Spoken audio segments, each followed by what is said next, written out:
যৌথ পেট্রোলিং করা হলো। এখানে আর্মি, পুলিশ, র্যাব, নৌবাহিনী, বিমান বাহিনী, বিজিবি এই কয়েকটা বাহিনীর সমন্বয়ে আমরা আজকে যৌথ পেট্রোলিং করেছি।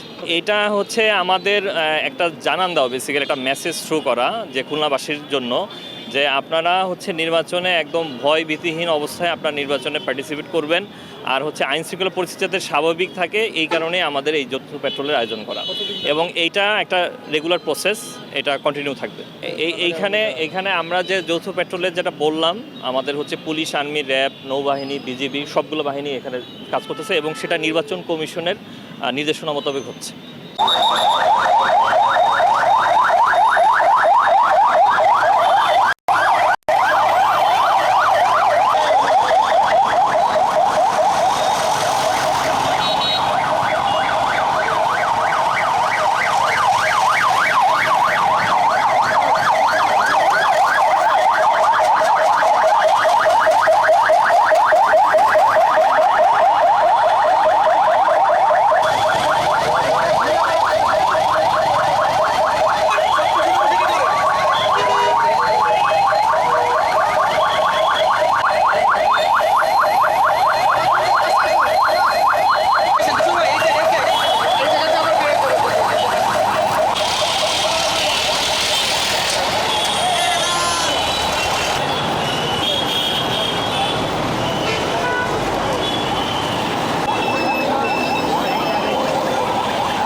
হ্যালো, ওই শিববাড়ি আসেন।